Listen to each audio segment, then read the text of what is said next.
अस्सलामुअलैकुम वरहमतुल्लाहि वबरकातुह। कैसे हैं आप लोग? अल्हम्दुलिल्लाह मैं खैर आफियत के साथ हूँ। उम्मीद करता हूँ आप लोग भी बखैर होंगे। चलिए शुरू करते हैं आज का आलमी हालात हाज़िरा। और आज जो है बहुत ही इंटरेस्टिंग है, तो इस लिहाज से मैं थोड़ा सा बगौर मुताला किया हूँ, इस वजह से ज़ोहर के बाद बना रहा हूँ। और एक प्रॉब्लम ये है भी है कि मेरे गांव में, मेरे पड़ोस में जो है, पड़ोस के पड़ोस में एक रिश्तेदार थे, खालू लगते थे, उनका इंतकाल हो गया है। तो उसकी वजह से थोड़ा सा जो है घर वगैरह फ़ोन करना वगैरह सब मामला था। तो चलिए शुरू करते हैं अल्लाह ताला का नाम लेकर के। और थोड़ा जहनी लिहाज से मैं जो है गांव में भी ज़्यादा वक्त दे रहा हूँ। आप लोग जानते हैं कि मैं एक मकतब बना रहा हूँ अपने एक अलग तर्ज का, जो मेरा माइंड है उस हिसाब का। वहाँ पे इंशाअल्लाह जो है क़ियादत को निखारने संवारने के जो है तजुर्बा भी किया जाएगा। तो इंशाअल्लाह पूरा गांव जो है साथ में है और तामीरी काम जारी सारी है। तो थोड़ा बहुत आप लोगों को जो है वीडियो में लैकिंग भी नज़र आ रही होगी, तो उसको दरगुजर कीजिए और इंशाअल्लाह जो है कामयाबी मिल जाएगी, तो सब लोगों को काम आएगा। चलिए, वर्ल्ड करंट अफेयर बहुत ही इंटरेस्टिंग मूड में है, बहुत ही, यानी इतना दिलचस्प मोड़ पे है वर्ल्ड करंट अफेयर कि दिल करता है कि दिन भर इसी का मुताला किया जाए। और वो मामला यह है कि यूरोप वालों की नींद हराम कर दिया है अमेरिका ने, डोनाल्ड ट्रंप ने, और उन लोगों को औकात याद दिला दिया है कि तुम जो हमारा साथ देते थे, और वो जो कहते हैं कि कुत्ता को खिलाओ पिलाओ ताकि तुम्ही को काटे, वही वाला मामला हो गया है। अमेरिका अब इतना बदमस्त हाथी के मानिंद हो गया है कि दोस्त दुश्मन किसी को नहीं बख्श रहा, बल्कि आप देखेंगे कि यूरोप पे वो टूट पड़ा है एक क्लास से। और आप कहेंगे मिडिल ईस्ट पे वो ज़्यादा जो है नहीं बरस रहा है, नहीं गरज रहा है, और यूरोप पे ज़्यादा जो है वो ये है सख्त बना हुआ है। उसकी वजह यह है कि यूरोप वाले उसके सामने बिछ गए हैं, अपने आप को उसकी ग़ुलामी कबूल कर लिए हैं, फ़लस्तीन का सौदा कर लिए हैं। तो वो समझ रहा है कि ये तो हमारे पॉकेट में, हमारे जेब में, हमारे हैंड में है, तो इनको ज़्यादा कुछ करने की ज़रूरत है ही नहीं, ये तो हमारे हो गए। अब जो नहीं हैं फुल्ली तौर से, तो उनको काबू में किया जाए, ये मामला है। और उसके बाद यूरोप अगर हो जाए तो फिर जो यूरोप से ज़्यादा ताकतवर है, चाइना रशिया, उसको किया जाएगा। तो वो समझ जाइए कि ईजी टू हार्ड की तरफ जा रहा है। तो ईजी जो समझिए कि अफ्रीका वगैरह, मिडिल ईस्ट वगैरह, मुस्लिम ममालिक वगैरह वो सब हो गया है। अब समझिए कि वो यूरोप की तरफ, और आखिरी नंबर पर चाइना रशिया की तरफ। और वो अपने आप को समझ रहा है कि मैं वर्ल्ड का जो है प्रेसिडेंट हूँ। अमेरिका सुपर पावर है तो फिर वैसा दिखना चाहिए, उसका व्यवहार वैसा होना चाहिए, उसका जो है अंदाज ऐसा होना चाहिए। कह दिए तो कह दिए, ये चीज़ तो ये चीज़, यानी माइट इज़ राइट, यानी जिसको अमेरिका सर्टिफिकेट दे दे वही जो है काबिल कबूल। तो अभी ये देखिए कि यहाँ पर जो है यूरोप में स्विट्ज़रलैंड के जो है एक ये है डेवोस, यहाँ पर तमाम वर्ल्ड लीडरों का जमावड़ा हो रहा है, और 60-70 के करीब जो है सदर और प्राइम मिनिस्टर जमा होने वाले हैं। ऐसे तो सीईओ वगैरह जो है 800-900 के करीब होते हैं। तो डेवोस में जो है ये समझिए कि हर साल ये समझिए कि इन लोगों की समिट होती है, और 1971 ही से समझिए कि इसका आगाज़ हुआ था। और यहाँ पर जो है इकोनॉमी के वगैरह के ताल्लुक से लोग जो है गुफ्तो शनीद वगैरह करते हैं, सियासी मामलात वगैरह पे भी। तो डोनाल्ड ट्रंप भी जा रहा है।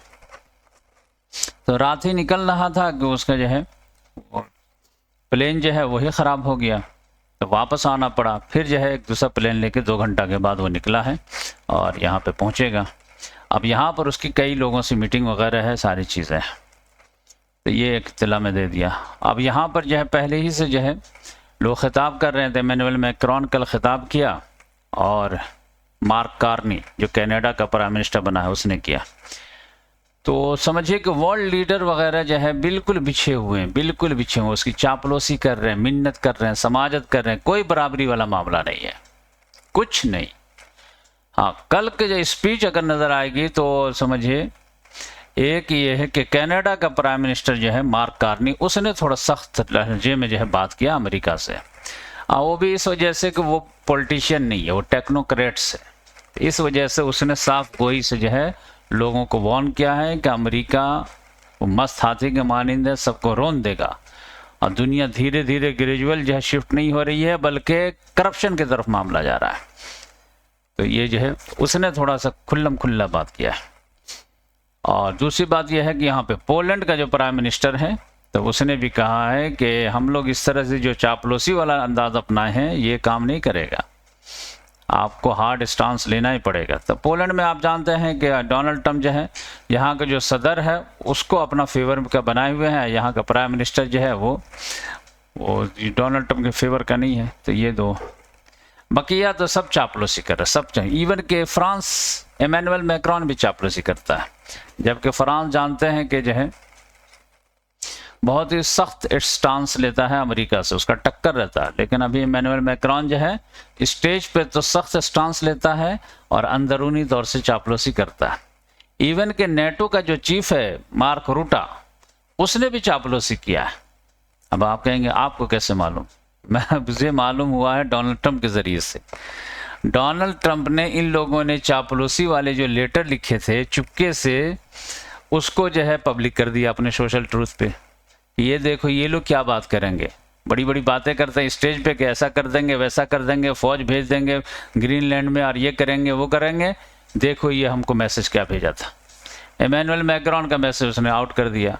उसने कहा कि क्या आप कर रहे हैं, आपके साथ हम हर तरह से हैं, सीरिया में आपके साथ हैं, ईरान में जो कुछ करना चाहते हैं हम लोग आपके साथ हैं, ग्रीनलैंड के मामले में थोड़ा सा जो है आप नजरसानी कीजिए। क्या ये देख, तो इन लोग ये डबल स्टैंडर्ड वाला मामला रहता है, दोगली पॉलिसी रहता है कि ग्रीनलैंड को कब्जाओ तो तुम एग्रेसर हो और अगर सीरिया को कब्जाओ तो तुम जो है डेमोक्रेटिक हो, ईरान पे हमला करो तो डेमोक्रेट। अभी आप देखिए कि डेवोस में जो है वर्ल्ड इकोनॉमिक फोरम हो रहा है, तो ईरान के जो है फॉरेन मिनिस्टर को दावत थी फिर भी मना कर दिया, नहीं आ सकते। क्यों? अब्बास अराक्ची को, कि तुमने प्रोटेस्टरों को जो है मारा है, उसके साथ ज्यादती हुई है, लिहाजा ह्यूमन राइट्स के नाम पर हम तुमको जो है नहीं आने देंगे। उसके बाद जो है आप देखेंगे उसी की जगह पे जो है ये इजराइल का जो है सदर जा रहा है आइजैक हेrzog, जिसने 70,000 लोगों को मार दिया है, 20,000 बच्चों को मार दिया है, पूरा फलस्तीन को हड़प लिया है। अब वो जाकर के वो लेक्चर देगा वुमेन राइट्स पे। तो ये आप देख लीजिए डबल स्टैंडर्ड इन लोगों के। तो अब ये है कि अमेरिका के साथ ये दंदनाते हुए जाते थे, कभी लीबिया जाते थे, कभी इराक जाते थे, कभी सीरिया जाते थे, कभी कोई बहाना कभी कोई बहाना कभी कोई बहाना। ये सारे यूरोप वाले साथ रहते थे। ये प्रोटेस्ट जो करते थे वो अवाम उन्नास करते थे, ये हुक्मरान लोग हमेशा साथ रहते थे अमेरिका को। हो जाओ उधर जो अमेरिका हो जिधर, चाहे अफगानिस्तान जाना हो, इराक जाना हो, लीबिया जाना हो, सीरिया जाना हो, कहीं जाना हो, पीछे इस इमाम के। अब जब इनकी बारी आ गई है तब इनको लग रहा कि नहीं ये तो गलत है हो रहा। अरे गलत क्यों हो रहा? गलत जब अमेरिका गए, इराक गए थे तो गलत नहीं हुआ था, जब लीबिया गए थे तो गलत नहीं हुआ था, जब सीरिया गए थे तो गलत नहीं हुआ था, जब यमन गए थे तो गलत नहीं हुआ था, सिर्फ ग्रीनलैंड को गलत हो रहा है। तो अभी आप देखेंगे कि इन लोगों की औकात दिखाया है डोनाल्ड ट्रंप ने। कल 2 पोस्ट किया है और डोनाल्ड ट्रंप भी इतना ज्यादा जो है बचपना पे आ गया है कि मेरा छोटा लड़का भी ऐसा बचपना पे नहीं आ रहा होगा। क्या उसका दिमाग चल रहा है नहीं चल रहा है कुछ नहीं समझ में आ रहा। आपको बताऊंगा तो हंसी आएगी कि डोनाल्ड ट्रंप ने लेटर लिखा है किसको? नॉर्वे के प्राइम मिनिस्टर को, जोनास गौर को। और उस खत में क्या लिखा है कि आपने हमें जो है नोबेल पीस प्राइज नहीं दिलवाए ना, अब जाइए, अब मेरे नज़र में पीस की कोई वैल्यू ही नहीं रही, जाओ। अब पीस के लिए मैं इतना किया, 8-8 जंग को रुकवा दिया, फिर भी आप पीस नहीं दिलवा पाए, तो आप जाइए कि पीस की आप वैसी वैल्यू नहीं रही जैसी होनी चाहिए। तो अब तो मैं सिर्फ ये देखूंगा कि हमारा और अमेरिका का फ़ायदा किस में, वही काम करूंगा। यानी अब मैं जंग करूंगा। तो जैसे बच्चे नहीं रहते किसी चीज़ के लिए जिद करते, ये दो नहीं तो मैं ये बर्तन तोड़ दूंगा। तो अम्मी कहते नहीं नहीं बेटा उसको मत तोड़ो, मैं तुमको मिठाई दे रही। तो इस तरह वो पीस प्राइज देने के लिए जो है उतावला है, यानी ज़बरदस्ती अगर उसको बनवाना पड़े तो बना ले वो। तो मैं तो कहता पूरी दुनिया मिल करके 3-4 नोबेल पीस प्राइज उसको दे दे, उसका दिमाग ठंडा कर दे, नहीं तो ये सबको मारेगा और कई जंगें छेड़ देगा, ये समझिए। तो ये अमेरिका को ब्रेक करेगा या मैक करेगा, ये अल्लाह ताला बेहतर जानता है। देखिए क्या होता। 3 साल तो हर वर्ल्ड लीडर की हालत ख़राब है। और कल यूरोप को जो इंसल्ट किया है वो तो आपको दिखाता हूँ मैं थोड़ा सा। 2 सोशल मीडिया पर जो उसने पोस्ट डाल दिया, एक पर तो जो है डाला है तो वो जो ग्रीनलैंड पे जो है आर्टिफिशियल इंटेलिजेंस से बनाया और यहाँ पे जाकर के झंडे गाड़ दिया है, और अपनी तस्वीर, मार्क रूबियो की तस्वीर और जेडी वेंस की तस्वीर, तीनों के यार झंडा गाड़ दिया अमेरिका का। ये तो मैं लेकर आऊँगा। फिर एक और जो है उसने पोस्ट डाला है, उसमें जो फोटोशॉप किया है 3 ममालिक को उसने अमेरिका का बता दिया। और जो मैं आपको इशारा दिया था, आपको याद होगा, तो उसने अमेरिका को कहा कि अमेरिका तो है ही, फिर ग्रीनलैंड भी है, कनाडा भी है और वेनेजुला भी है। तो कनाडा के बारे में पहले बताया था कि कुछ ही दिनों की बात है कि वो कहेगा कि ग्रीनलैंड मेरा हो ही गया है, ये अलास्का है ही, तो ये बीच में कबाब में हड्डी क्यों रहे, ये भी आ जाओ। ये पूरा जो है वेस्टर्न हेमस्फीयर में जो है कोई नहीं रहेगा। वेस्टर्न हेमस्फीयर ये समझिए कैसे है, इधर कह रहा कि इधर की सिक्योरिटी की जिम्मेदारी हमारी रहेगी और तुम लोगों को होते हुए ये जो है चाइना और रशिया के इससे नहीं बच पाएगा, ज़्यादा मैं ही बचाऊंगा लाओ पे। तो ये मामला है, यानी किसी का भी बाग है और जाके कह दिए कि तुमसे रखवाला नहीं हो पाएगा, लाओ हम रखते, तुम जाओ घर। तो आप कहेंगे ये फोटो तो कैसे मैं दिखाई देता हूँ, ये तो मैं खुसूसी तौर से लाया। ये देखिए, ये देखिए किस तरह उसने वो फोटो बनाया। ये 20 जनवरी है ना, कल की बात है ये। तो ये आप देख लीजिए कि क्या इसके जो है कॉन्फिडेंस के लेवल देखिए, बनाया खुद ही जो है सोशल में डोनाल्ड जे ट्रम्प।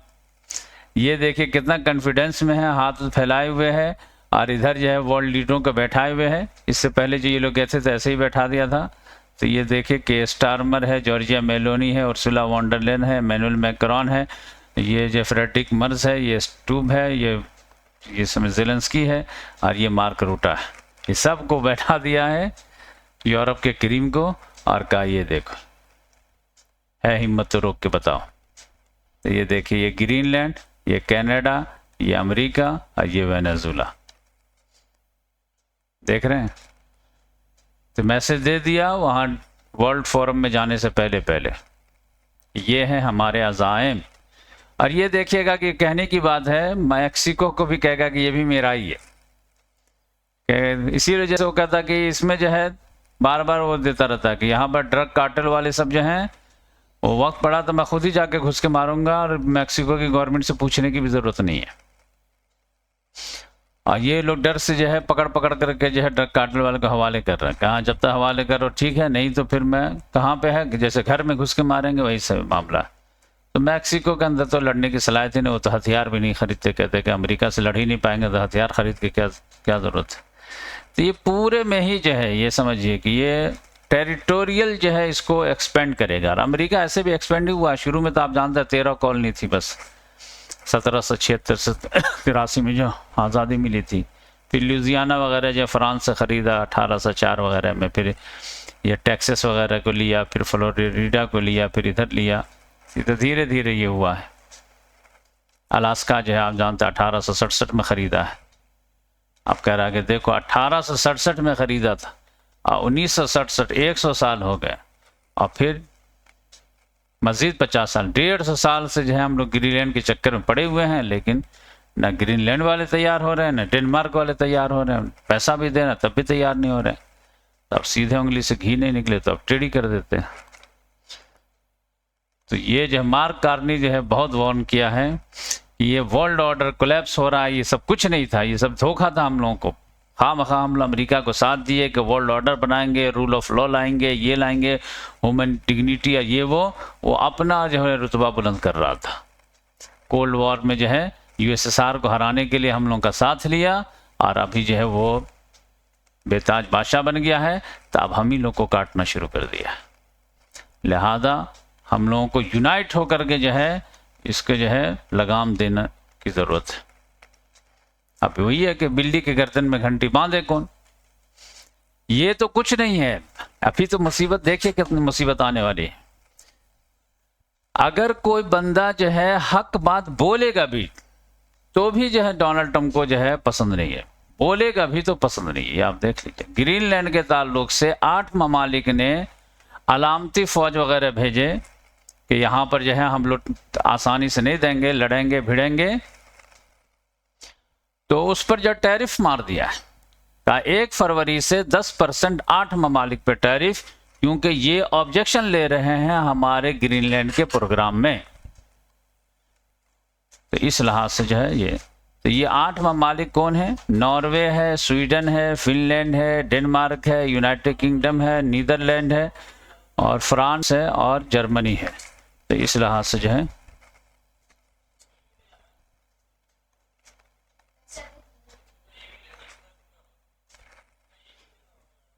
तो उसके बाद जो है कहा कि अगर नहीं माने तो फिर जून में जो है ये इसको 25% कर देंगे और ये वो तब तक रखेंगे जब तक जो है तुम लोग ग्रीनलैंड को हमारे हवाले नहीं कर देते या फिर जो है वो बेचने के लिए तैयार नहीं हो जाते। यानी ऑब्जेक्शन भी लेंगे, बोलेंगे कि गलत तो भी जो है तुम पे टैरिफ मारा जाएगा। अब ये भी जो है ज़्यादा मामला नहीं है, यानी कोई चू भी नहीं बोल सकता, चू भी बोलेंगे तो टैरिफ मारेगा। और अभी उसने कहा है कि अभी हाँ में हाँ नहीं मिला तो भी तुमको टैरिफ मारेंगे। यहाँ तो ऑब्जेक्शन लेने की बात है ना, कि ऑब्जेक्शन लो तो टैरिफ झेलो या खामोश रहो, क्योंकि ग्रीनलैंड चाहिए तो चाहिए। खामोश रहोगे, तमाशाई बने बैठे रहोगे तो फिर तुम टैरिफ से बच जाओगे, और अगर बोलोगे कुछ करोगे तो टैरिफ झेलोगे। एक तो ये बात। अब यह है कि नहीं, हमारे हाँ में हाँ मिलाना, हमारे मंसूबे में तुमको शरीक होना है, और नहीं होगे तो टैरिफ मारेंगे। अब ये बात क्या होगी? यह बात देख लीजिए कि कल जो है वो डोनाल्ड ट्रंप जो है, आप जानते हैं कि उसने एक ये बनाया है गज़ा को चलाने के लिए बोर्ड ऑफ पीस बनाया है। अब उसमें 3 लेयर कल मैं बता दिया था, समझा दिया था आप लोगों को। तो ये गज़ा से स्टार्ट होगा ये मामला, लेकिन ये पूरी दुनिया पे इसको लागू किया जाएगा। जहाँ जहाँ कॉन्फ्लिक्ट होगा वहाँ वहाँ लागू किया जाएगा। यानी समझिए कि यहाँ पर अज़रबैजान आर्मीनिया में लागू किया जा सकता है कि वहाँ पीस लाया जाए, या फिर जो है कोसोवो और सर्बिया में किया जाए, जहाँ भी हो। इवन के डर है कि पाकिस्तान और इंडिया के मामले में, कश्मीर के मामले में भी जो है ये बोर्ड ऑफ पीस काम करना न शुरू कर दे। तो उसने जो है 60 बड़े बड़े लीडरों को जो है उसने दावत दिया है, और उसमें अब जो है चाइना को भी दावत दे दिया है कि ये बोर्ड ऑफ पीस का जो है चेयरमैन जो रहेगा वो डोनाल्ड ट्रंप रहेगा, और आप लोग आइए और इसके मेंबर बनिए। और परमानेंट अगर इसके मेंबर बनना है बोर्ड ऑफ पीस के, तो आपको $1 बिलियन देना पड़ेगा, और नहीं पैसा है तो फिर जो टेम्पररी मेंबर रहिए, वैसी हैसियत नहीं रहेगी आपकी। तो इस लिहाज से आप देखेंगे कि कई लोगों को जो है उसने दावत दिया, और कई लोग तो कबूल कर लिए हैं, लेकिन बहुत सारे लोग नहीं कबूल किए हैं। तो इमैनुअल मैक्रोन से पूछा गया कि आपका क्या ख्याल है? उसने कहा नहीं ये मैं इसको कबूल नहीं करूंगा। तो डोनाल्ड ट्रंप से कल सवाल किया गया कि इमैनुअल मैक्रोन तो कह रहा कि जो है हम कबूल नहीं करेंगे। कहा नहीं कबूल करेगा टैरिफ मार देंगे, और हमारे यहाँ जो शराब बना बना के भेजता है, खूब कमाता है, तो उस पर 200% टैरिफ मार देंगे। कैसे नहीं कबूल करेगा? अब आप देख लीजिए, हाँ में हाँ मिलाना ही है।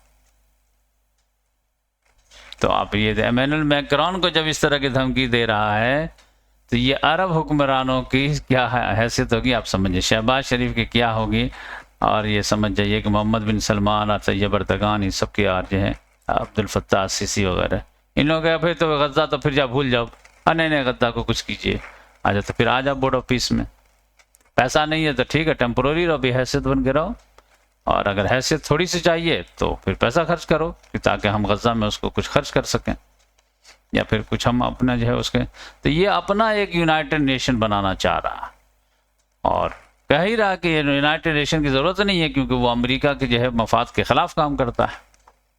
यानी अमेरिका के जो है गुंडागर्दी में वो साथ नहीं देता है। अमेरिका के खिलाफ कुछ नहीं कर पाता है, ये बात सही है, लेकिन अमेरिका का साथ भी नहीं देता है। अमेरिका जो है जब भी कोई इजराइल का मामला आता है फ़लस्तीनियों के खिलाफ तो वीटो कर देता है, इजराइल को बचा लेता है। लेकिन यह है कि वो चाहता है कि यूनाइटेड नेशन हमारे हक में काम करे, हमारे अगेंस्ट नहीं काम, ये साथ नहीं देता हमारे गलत काम में, लेकिन हमारे गलत काम में साथ दे नहीं दे रहा तो हम अपना ही एक अलग से यूनाइटेड नेशन बनाएंगे जिसके चेयरमैन हम होंगे। तो ये कल जो है लंबी चौड़ी तकरीर किया है और आज तो वो समझेगा डेवोस में करेगा, कल जो है उसका खास दिन था क्योंकि आप जानते हैं कल 20 जनवरी 2026 और वो जो है 2020 जनवरी 2025 को वो जो है सदर बना था सेकंड टर्म के लिए। तो 1 साल पूरे हो गए थे, तो खूब अपनी लंतरानी कर रहा था, कभी इधर जा रहा था कभी उधर जा रहा था। स्पीच जो है उसकी मुरत्तब नहीं थी, 1 घंटा 40 मिनट के समझे कि हर जगह स्पीच किया है और ये कर दिया हूँ वो कर दिया हूँ ऐसा कर दिया हूँ ऐसा कर दिया हूँ। लेकिन सबसे बड़ी बात यह है कि अपने दोस्त को भी दुश्मन बना लिया है।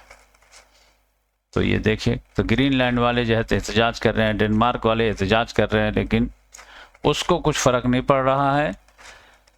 अब ये आप पूछेंगे कि ये तो बताइए कि कितने ममालिक कबूल किए। कल तो मैं बताया था कि 3 ममालिक ने जो है 3 सरबराहों ने कबूल कर लिया है, एक कजाकिस्तान का, एक हंगरी का और एक और कौन बताया था मैं, ये मोरक्को का, कासिम जोमार्ट टोकायो और विक्टर ओरबान और मोहम्मद सादिस। अभी जो है खबर आ रही है कि अर्जेंटीना का जो हैवियर मिले इसने भी कबूल कर लिया है और ये अज़रबैजान का जो है इल्हाम अलियोफ इसने भी कबूल कर लिया है और इज़राइल का बेंजामिन नेतन्याहू इसने भी कबूल कर लिया है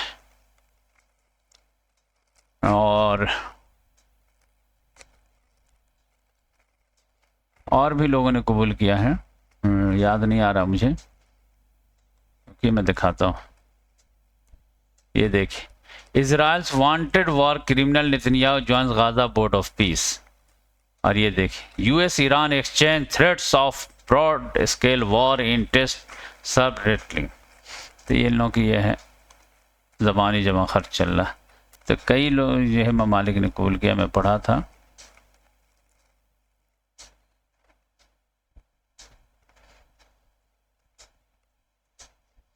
टाइम्स ऑफ इजराइल में मैं पढ़ा था इसका।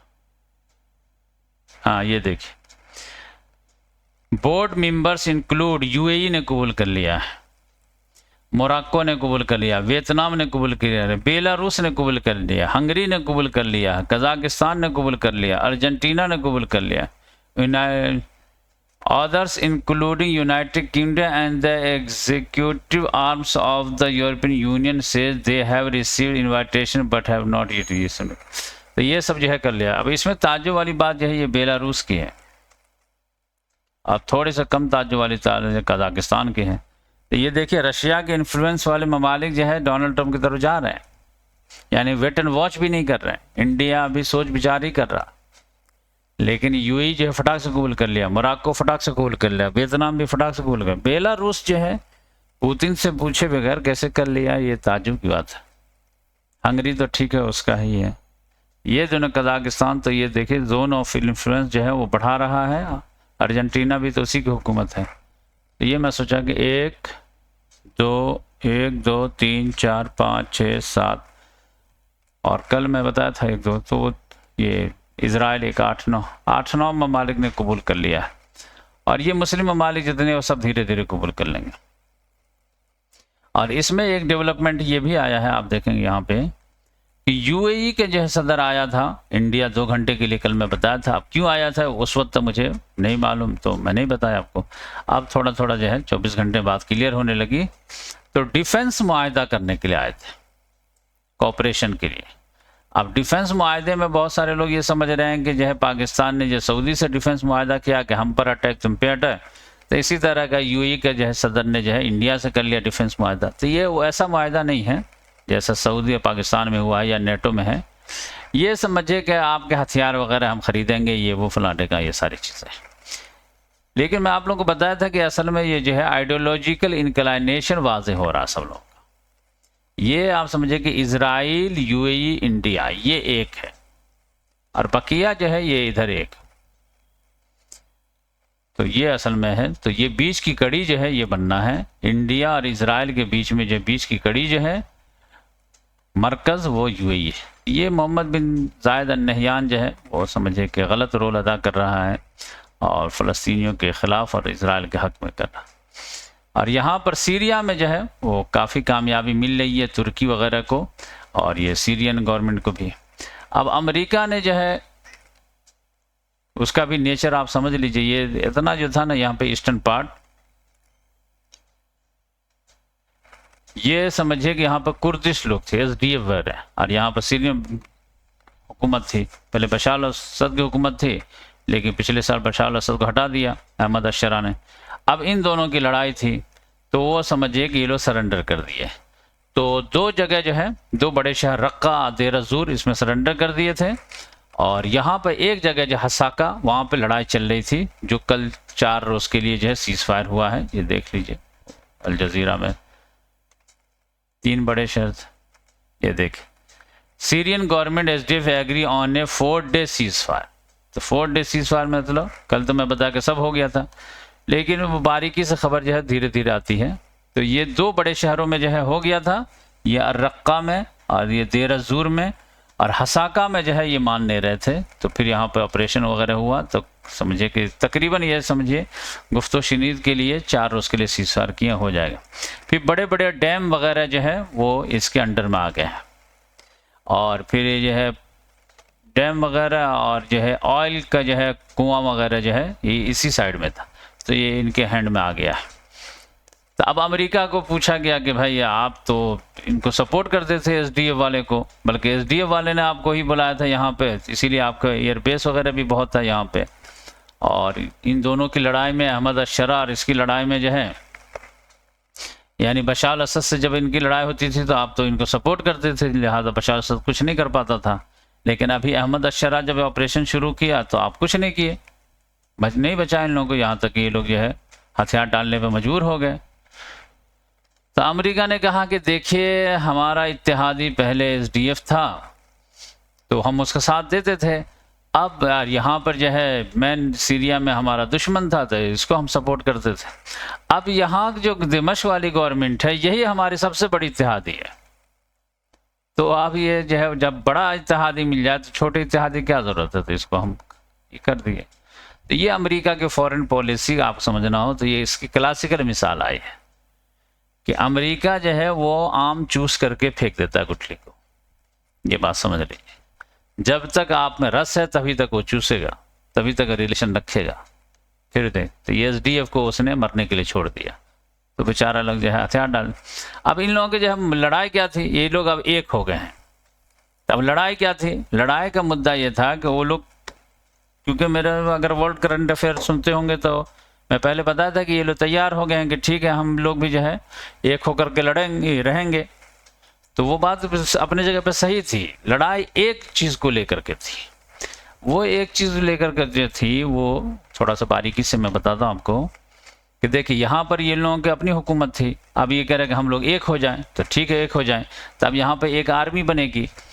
अब इन लोगों का मुतालबा ये था कि हम इस गवर्नमेंट में जो आ रहे हैं तो हमारा एक अलग से बटालियन होगा। अब वो यहाँ पर आकर के जो अपनी खिदमत अंजाम देगा। और यहाँ की गवर्नमेंट जो थी वो कहना, उसका कहना ये था कि बटालियन नहीं होगा, इंडिविजुअल लेवल पे आइए और आप जो है कौम को सर्व कीजिए। जैसे आप देखें ना कि इंडिया में जो है वो पंजाबी बटालियन, तो मराठी बटालियन, तो गुजराती बटालियन, ये सब रहता है। तो इस तरह वो कहा कि नहीं, इस तरह नहीं रहेगा, आप इनफरादी लिहाज से जो आइए गवर्नमेंट में शामिल होइए, फ़ौज में आना फ़ौज में आइए, कहीं भी आना कहीं भी आइए, और हम आपको मुख्तलिफ जगहों पर पोस्टिंग देंगे। आपको एक जत्था के मानंद हम लेके नहीं आएंगे कि कल होकर के कुछ मामला हो तो आपका जत्था बरकरार रहे और बगावत कर दें। तो इसके लिए वो मानने रहे थे यहाँ तक कि लड़ाई की नौबत आ गई। तो अब वो लोग मान गए कि ठीक है हम लोग अपने जत्था को जो है डिस्टर्ब करते हैं, ख़त्म करते हैं और हम आते।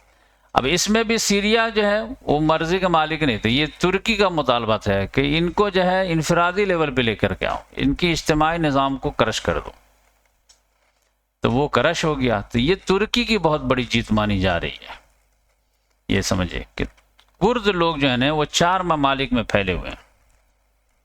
सबसे ज़्यादा तो तुर्की में है, और फिर ईरान में है, और फिर जो है इराक में भी हैं, और ये सीरिया में भी। ऐसे समझिए, मैं रफली बनाया हूँ तो ऐसे। तो अब तुर्की वाले जो है वो तो समझिए कि हार मान गए थे, और उसका मेन लीडर जेल में था, उसी ने जेल से कह दिया कि भाई इसको जो है वाइंड अप करो। 1984 ही से बेचारा स्ट्रगल कर रहा था, समझिए। तो कितने साल हो गए, समझिए, ये 40 साल से। तो तुर्की को जो है यहाँ पे कामयाबी मिल गई थी क्या। अब यहाँ के बड़े बड़े लीडर थे वो सीरिया भाग के आ गए थे। तो अब ये मुआहिदा में ये हुआ है कि ये जो तुर्की के जो है YPP के लोग यहाँ आए हुए थे, तो इनको यहाँ से आपको निकालना पड़ेगा, आप जहाँ जाएँ वो, लेकिन आपको अपने यहाँ नहीं रखना है, और आप जो है इंडिविजुअल लिहाज से सीरियन गवर्नमेंट में शामिल हो जाए।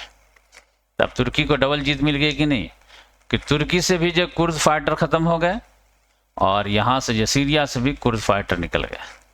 अब वो रह गए ईरान में और इराक में। अब इराक में जो कुर्द हैं उनके ताल्लुक से तुर्कियों का जो है अलग एक रवैया है, बहुत ही इंटरेस्टिंग है। आप सोचेंगे तो कहेंगे तुर्की वाले चाहते हैं कि यहाँ के जो कुर्द फाइटर हैं वो यहाँ पे भी समझिएगा अलग ही एक मुल्क है, ये समझिए।